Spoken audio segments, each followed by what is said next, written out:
everyone, Tim here, Headgear Garage. Got a new project in the shop today. Looks like it should be a fun one. Looking forward to getting started on it. Let me show you what we got.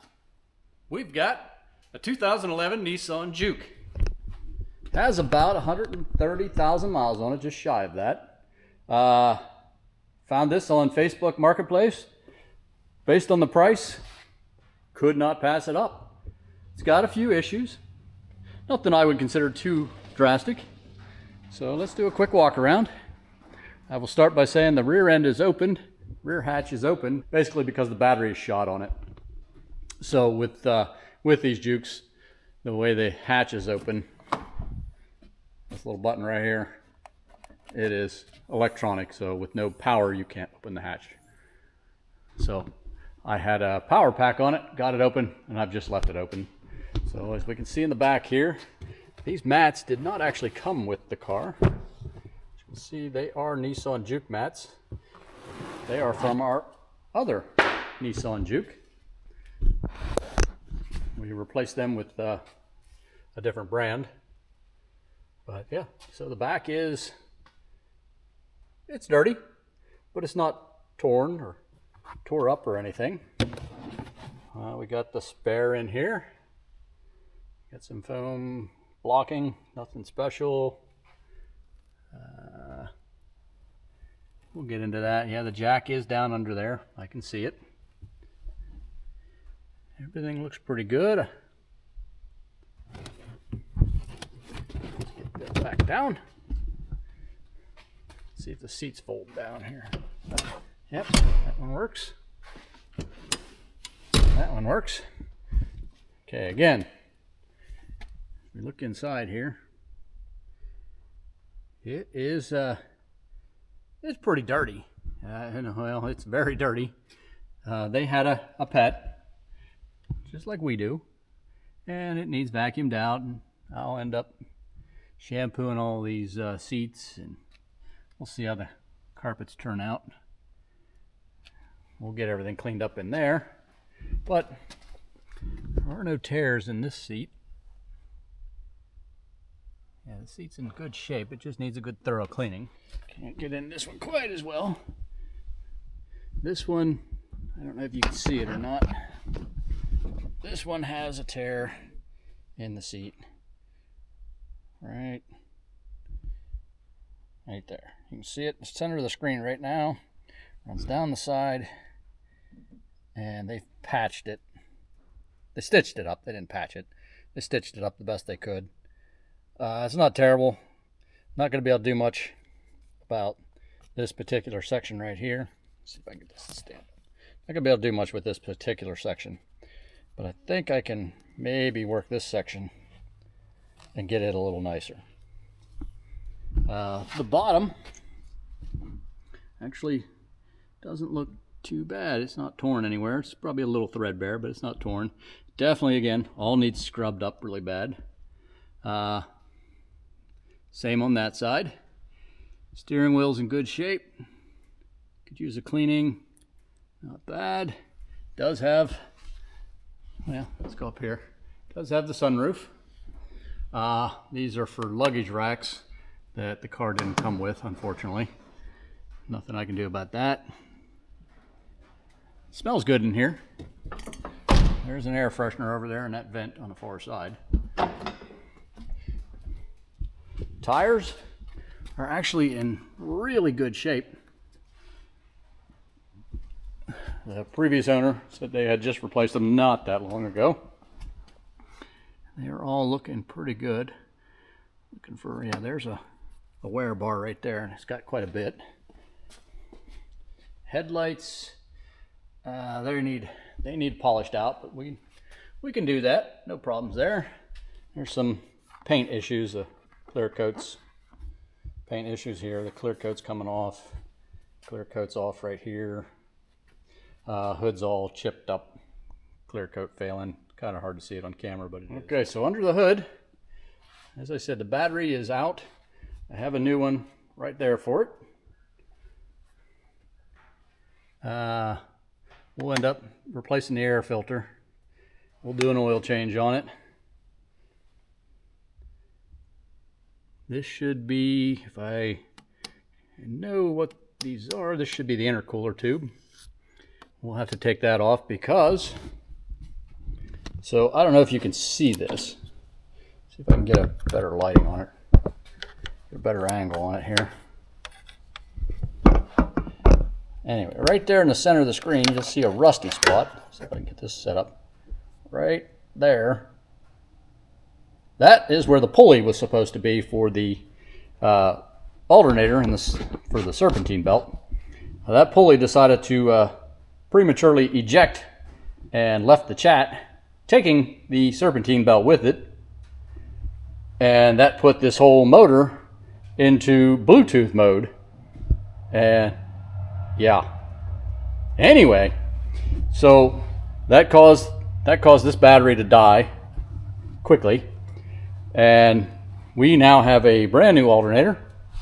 It's sitting over there. Brand new serpentine belt right beside it. And we're going to replace that.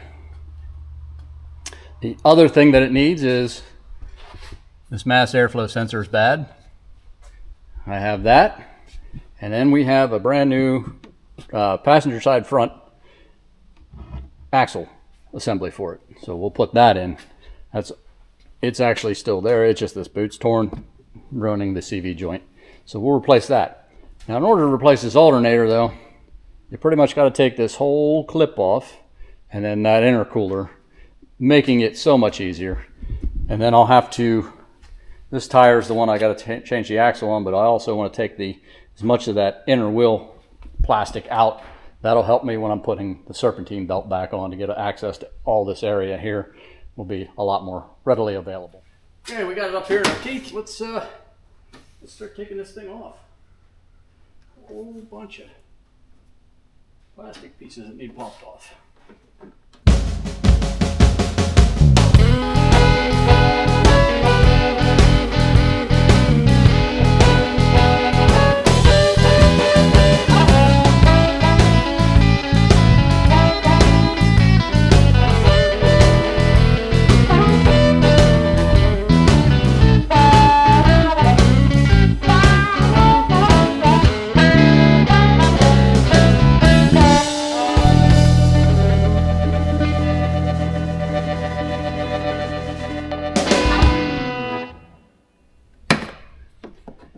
Let's get this one. Just this. Come on. Where's my light? Can't see nothing.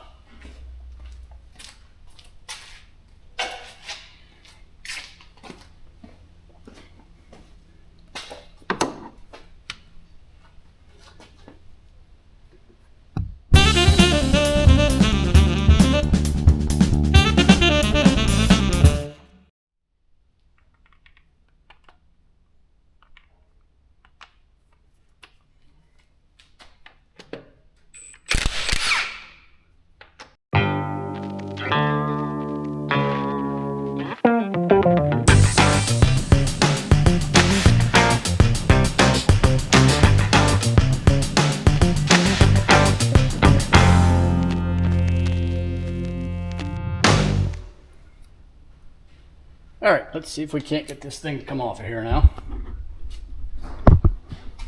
Not sure what else could be holding it.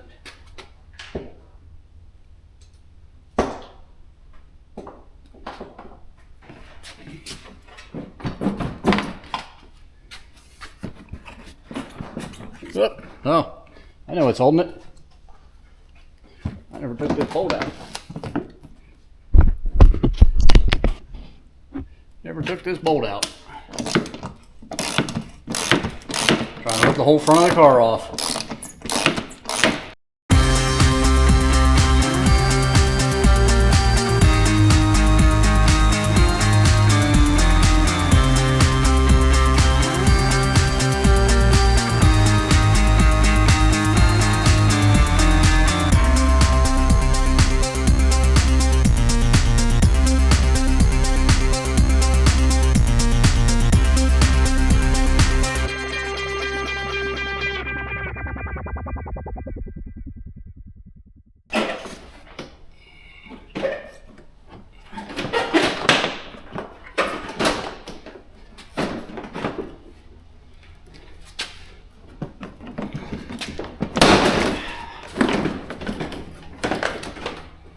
was easy.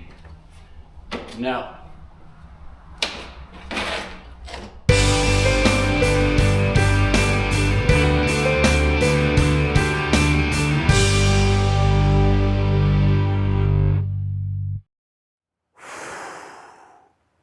I don't know if this is how you're supposed to do this. This is how I did it. To get that intercooler out, I ended up taking this whole top radiator mount, intercooler mount loose. And then you could just pick it right up out of there. I couldn't figure any other way to do it. So as far as I can tell, that had to be the right way. But either way, it gave me great access to the alternator.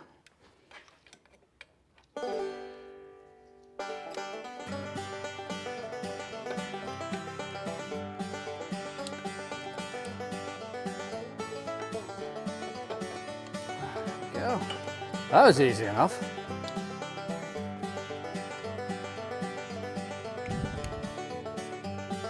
Now if you're doing this with the battery in, remember to disconnect the, at least disconnect the negative terminal off so you don't shoot the old lightning bolts everywhere. What size is that? Let's see.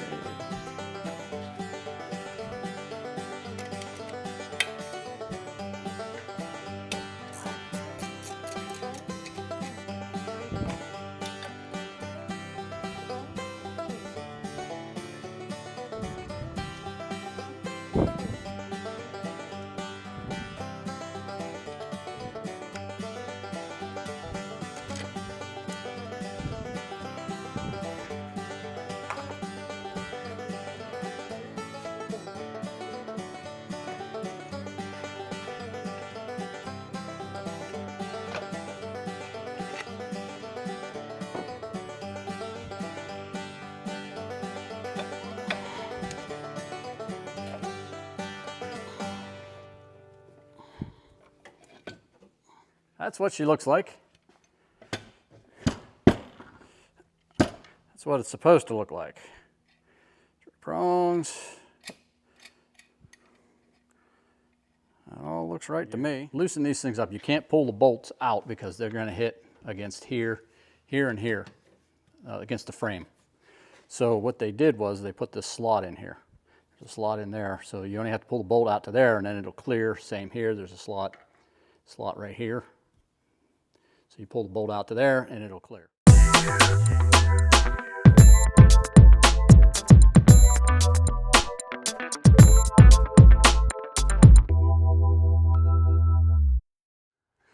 All right, we got both top and bottom bolts in. I got the nut on here. This thing's a little fighty. It goes on.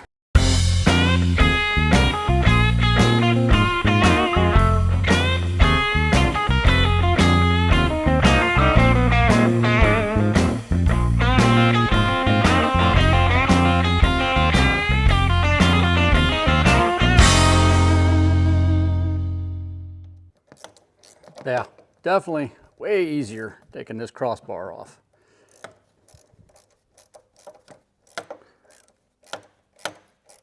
I don't think you can get that intercooler out of there without doing that, to be honest with you.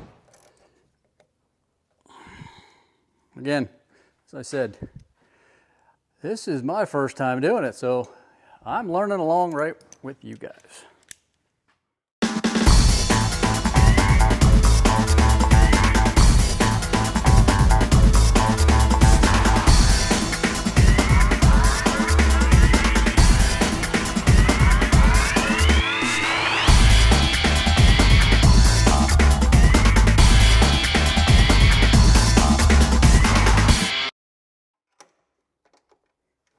Hi, hey, how are you?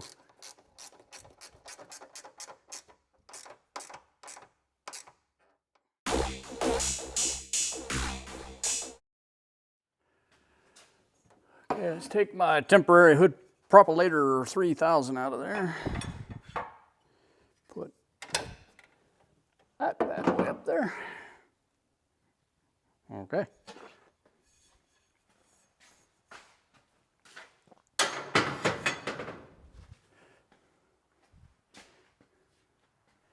Now we're going to go back up and attempt to squeeze a belt into this thing. Probably should have done it before I put all that together, I guess.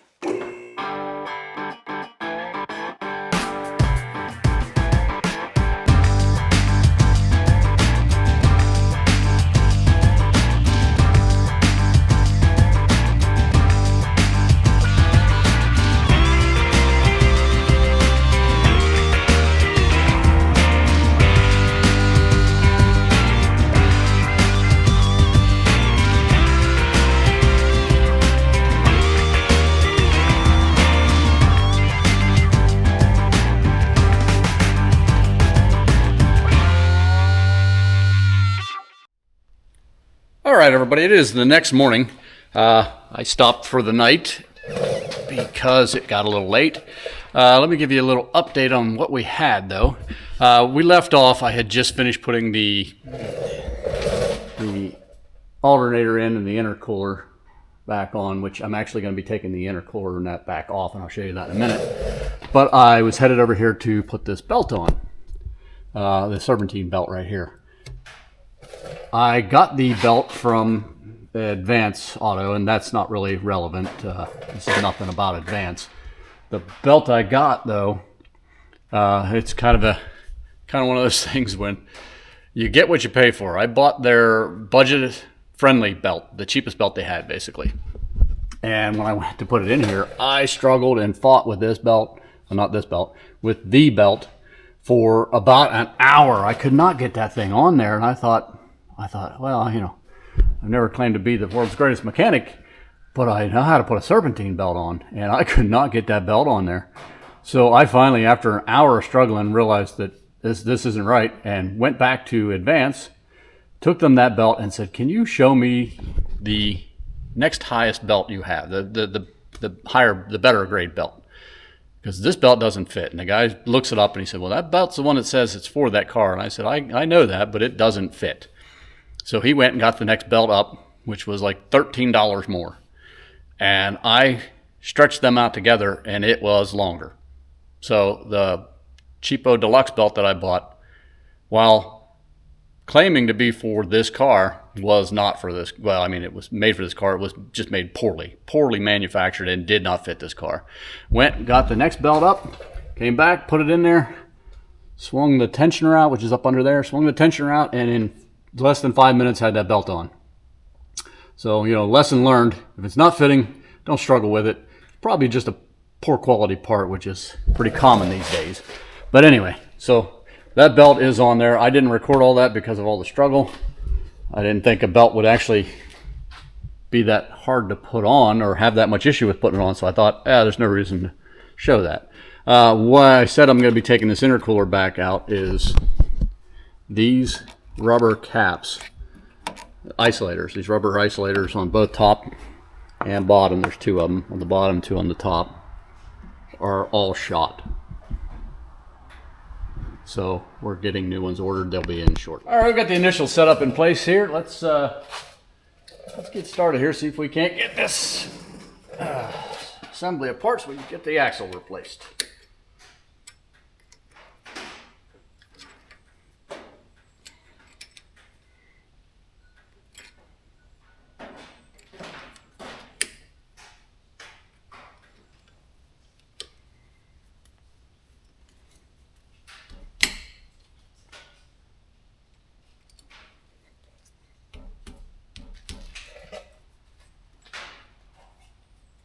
Hashtag overkill. If it works, it works. 32 millimeter.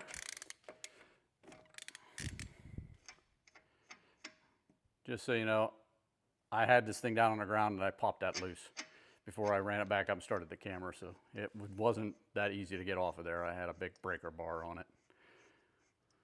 I would have shown you with the recording, but honestly, yeah, I did it and realized I didn't hit the camera. So sorry about that. It was sketchy stuff, so you probably would have enjoyed it.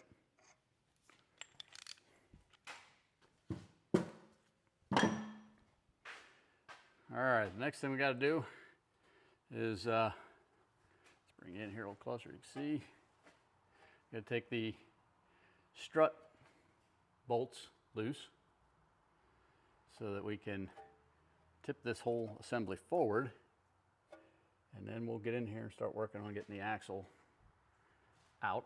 Of course, I also want to take these loose too before I do any of that, so that I've got a little more room here.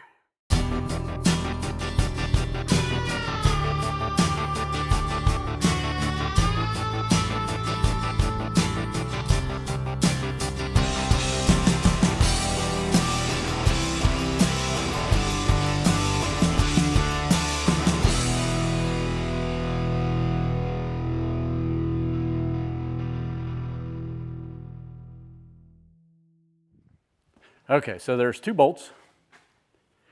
If you can see them on camera here, there's one here and there's one up here, way up in there. There's a heat shield here to protect the boot that we got to work around because I don't want a lot of bolts holding that thing on. I think I can get an extension slipped up through there and we can get that out. That should be, I think, 14 millimeters.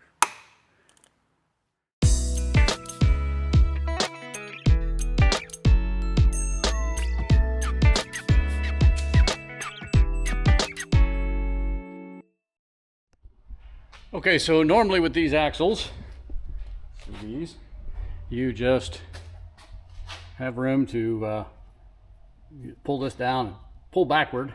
You get enough room to clearance out of here normally. And then back there, you can just kind of give them like almost using the axle like a slide hammer and give it a jolt. But that thing was so seized in there that when you gave it the jolt, and with the ripped boot,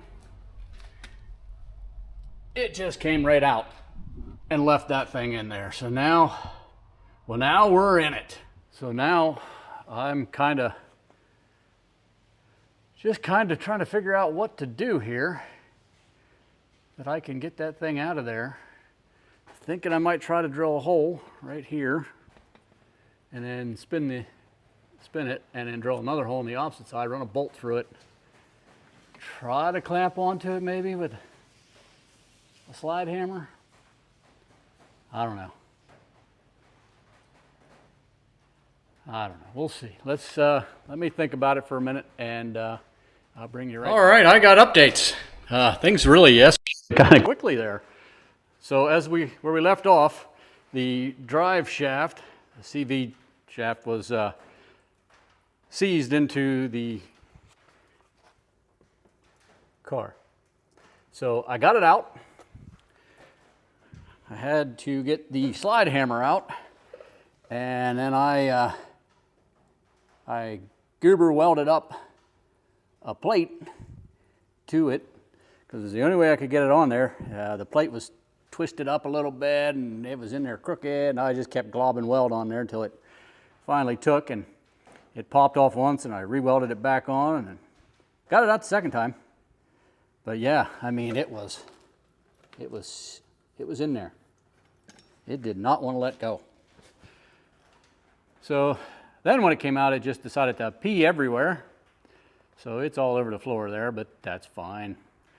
I'm okay with that. It's out.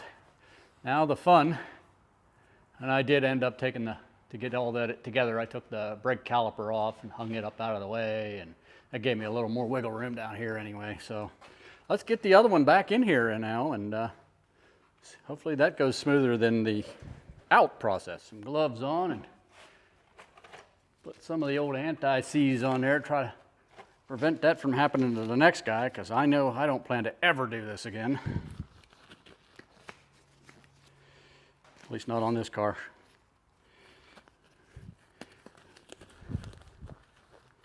We got this one at such a good deal and such good prices on the parts that it's going to be going up for sale. We don't need another car around here. So let's show you what we're doing here. We are going to paint this thing. Have anti-seize everywhere.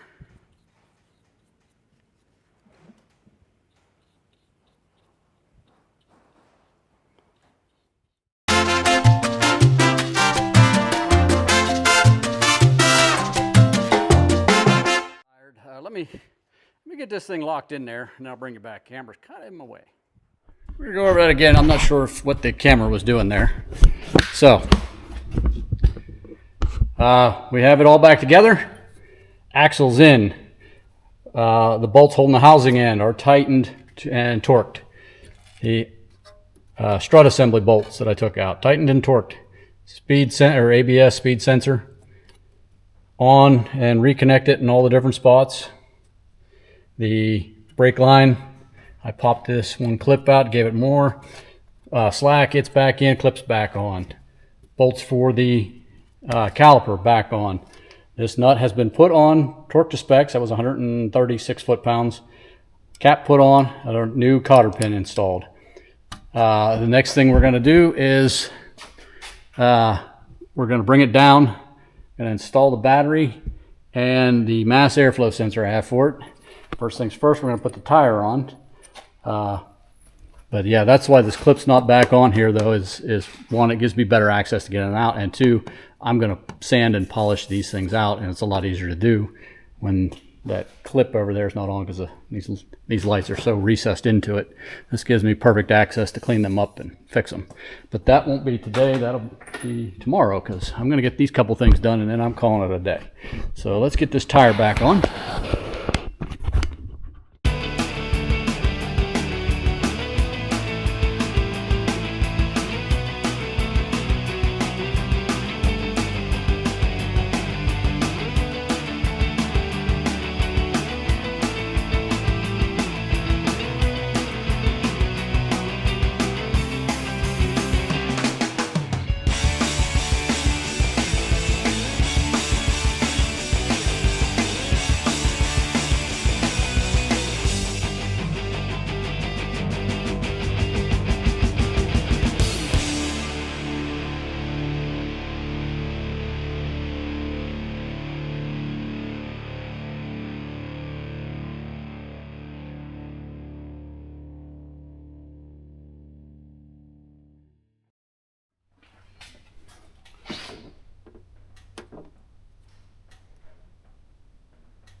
Okay.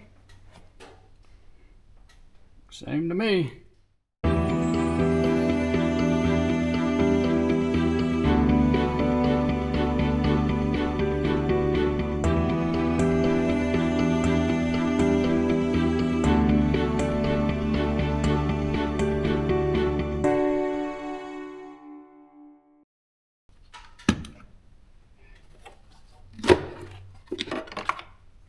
Oh my. Okay, well that side looks good. What's the other side look like? Ha! All right. It is good enough for now. The rest of that debris, yeah, it's actually really good. Yeah, you can see through that well. It's fine. Don't need to mess with that. But considering there's a mouse nest, and I don't know if you can see this. This right here is all chewed out for mice. I figured I'd better check this before we start running it. All right, let's get a vacuum in here real quick.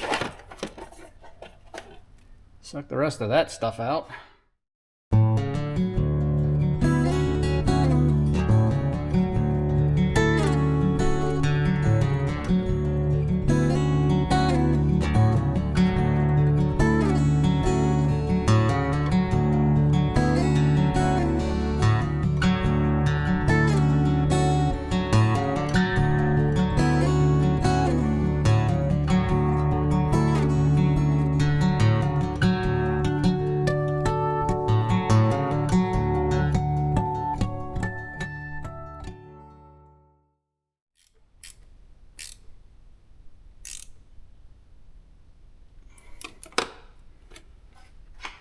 Okay.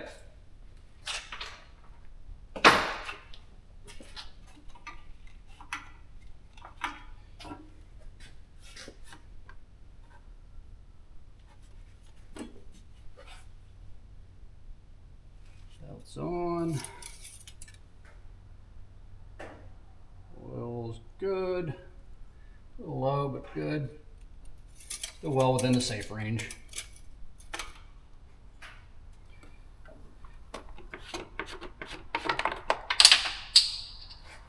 The way that went. Ugh.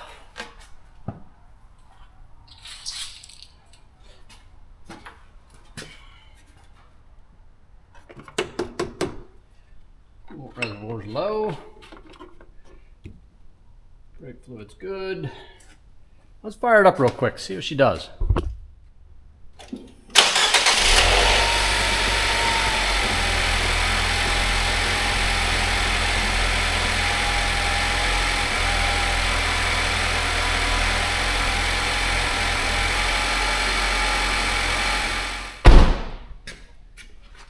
We'll give her a test drive later.